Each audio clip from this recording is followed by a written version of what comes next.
Have you ever had free time? There's nothing urgent to do. Maybe it's winter break. Maybe you're just taking some time off. And yet, instead of relaxing, you actually feel more anxious. So, I want to show you a Reddit post that beautifully shows this example. Do you ever feel anxious even when nothing is happening? It's got over 800 upvotes. I just felt this low level panic sitting in the background. Like I was forgetting something important. It's so frustrating because I know there's nothing to be stressed about, but my body doesn't listen. This captures it so well because not only is it the initial anxiety, but it's also the frustration of what's going on. For those of you who don't know, I work as a cognitive behavioral therapy coach or an ADHD coach at a mental health clinic, and I hear this exact sentence weekly.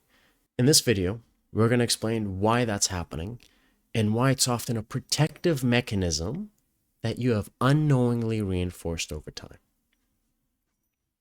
I'll walk you through a couple of actual patterns that I see when I coach clients and how we're able to break that cycle. So the first important note is if this resonates with you strongly, it's really important to know that persistent difficulty relaxing, persistent anxiety is actually a symptom of ADHD and can be a symptom of other things like anxiety disorders.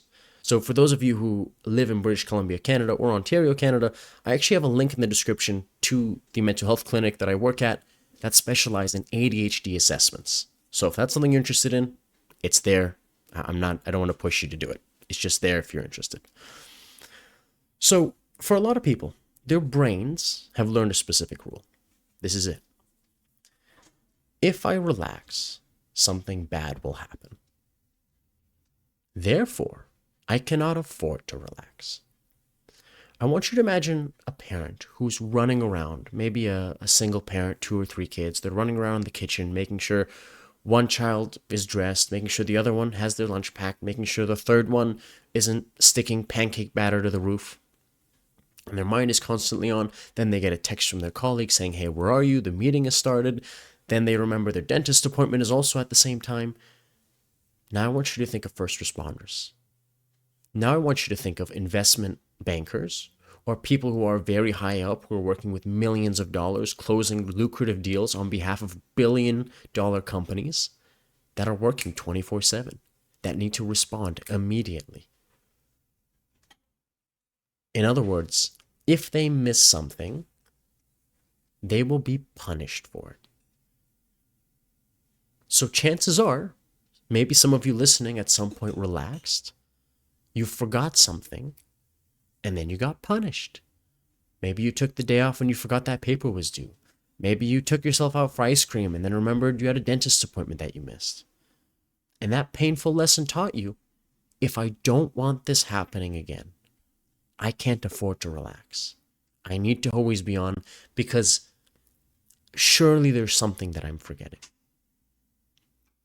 So a personal example, I remember a few years ago when I graduate, there was a bit of time that I'd wake up feeling anxious. Why? So for 2 years prior, I'm a full-time student. I'm volunteering in 2 separate research labs because that's what everybody wanted to do because you have to show them you're a go-getter. You want to get into graduate school. While I'm doing that, I'm also working. I'm also engaging with my hobbies. Sometimes I was on campus 6, 7 days a week because the research data you couldn't take home with you for confidentiality's sake, so you had to be there, right? So I'm working, studying, volunteering nonstop. And what was really fascinating was when I graduated, it took me some time to remember that I've graduated. It took me a couple of weeks to wake up and go, oh yeah, there's nothing due. Oh, whoa, it's Saturday morning and I don't have to go to work? You mean that online quiz isn't due on Sunday night? You mean when I finish working at 4 p.m., my employer isn't going to give me homework to do? Wow. Did the anxiety go away? Eventually, but not in the beginning. Because even though my mind recognized that I had graduated, my nervous system still hadn't caught up. Because it got used to the schedule of when you come home from lecture, you better review the lecture notes. And then you better do the reading for this course and do the reading for that course and start the paper for that course and finish by 7 p.m. because you got to go to work and do that short shift. And then the next morning, right? So you're always on the move. So your mind learns, okay, this is the way I need to operate in order to function. And then what happens when your schedule changes? In psychology, we refer to this as conditioning. In other words, there's a feeling of anxiety. Oh, crap, the paper's due. I act, work on the paper, submit it, a sense of relief. Here's why that's super dangerous. And I've talked about this in other videos before. The mind is so sneaky. It will try to make you do things even if they're not good for you. So the mind might learn, oh, okay, if Daniel feels really anxious, then he'll do something. And if it removes the anxiety, he'll keep doing it.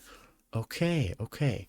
So if I want Daniel to smoke cannabis every night, I just need to make him feel really, really anxious. And then he'll do what I want him to do.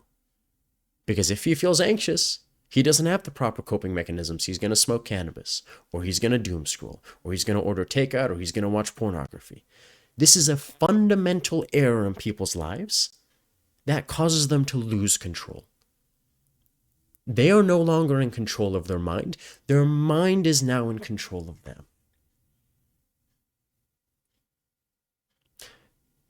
Your brain learns that if I can feel anxious, that is actually a motivator to getting something done. Oh, anxiety is great because anxiety is my main motivation to accomplish a task. This is referred to as negative reinforcement. When my brain learns, oh, interesting, when I smoke cannabis, when I play video games, when I watch pornography, when I binge Netflix, my anxiety decreases, I am more likely to do it. This is how my mind becomes conditioned over time. And every single time you do it, the connection gets stronger. It's going to become harder to quit the habit. And the long-term anxiety gets worse.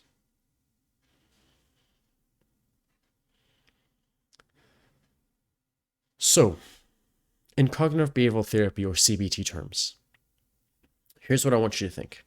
There's a feeling. Whoa, I feel anxious. Then people will stay alert. And they're like, okay, I got to look for a problem. I got to solve the problem. I solve the problem, the anxiety will go down. If I solve it, then I'm good. And then they start solving it and the anxiety goes down. But now we have a bigger problem. And the bigger problem becomes, I become reliant on anxiety to get work done. I'll give you another example. I had a client once who said, Daniel, I felt anxious all the time. And the anxiety was my number one reason why I was successful in life. The anxiety pushed me to get out of bed, to go to the gym, to crush it in school. But it was deteriorating my quality of life, even though on paper I was fucking crushing it. So they go to their doctor. They take anxiety medication. And guess what happens? Their productivity dwindles. Because now, the only thing that was motivating them, that was pushing them to get out the door, to get to that class, to go to the gym, had disappeared. And this person, like many of the people that I talk to, have become so reliant on anxiety to push them out the door. Once you remove the anxiety, yay, problem solved, you also remove the productivity.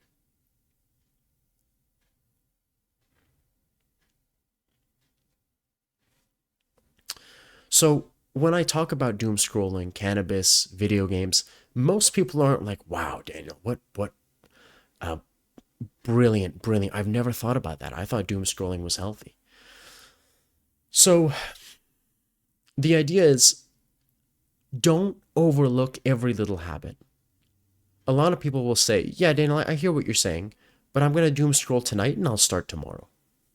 Every time you do it, man, or woman, or they, them, whatever your thing is, you reinforce the cycle, right? So even at this stage, I'm not even saying stop doing it. That's not the message. The message is open the third eye, become aware, take a step back, and just realize what you are doing. Realize not only that, how your mind is controlling you, and how it will keep controlling you if you let it. Imagine you're in an abusive relationship, and if your girlfriend can make you feel guilty enough, then you will buy her a new purse to make her feel better. Or if you can make your employee feel insecure, you can make them stay late at work and then they'll do more for you. Folks, this is a very real thing that people will do, right? So if I'm abusive and manipulative and narcissistic, one of the things I'll do is I'll make my partner feel like she's not enough. And then I will use her insecurity to get her to do things, to get her to cook, to get her to take care of me, or girlfriend, boyfriend, whatever. And what people will realize is if they're narcissistic, if they're manipulative, they'll find out, oh, if I make my girlfriend or boyfriend feel guilty, then they will engage in the behavior that I like. And that is how you get taken advantage of. So, what the heck do we do about this, Daniel, besides you just telling us that all hope is lost and we're screwed? Number one, I want you to literally write out the CBT cycle. Take a pen or a piece of paper. Take a pen or piece of paper. You can Google even CBT cycle. I want you to draw a triangle. One of the points, I want you to write the word thoughts. At another point, I want you to write feelings. At another point, I want you to write behaviors. And I want you to actually write out your CBT cycle. So when you're laying there and you have a thought that says, man, I'm 28, I haven't moved out yet, I'm not married yet, I'm not making as much money as I would have liked, I'm not as ripped. How do those thoughts make you feel? Angry, sad, anxious, frustrated? And as a result, what behavior do you engage in? Right? Oh, interesting. Then I'm more likely to drink. Then I'm more likely to smoke because it helps calm my nerves. So 2 very quick fixes, as quick as they can be over the internet. 2 quick fixes. Number 1, look at the behavior that you engage in. Can you substitute it with something healthier? In other words, when you feel stressed, you watch a bunch load of TV.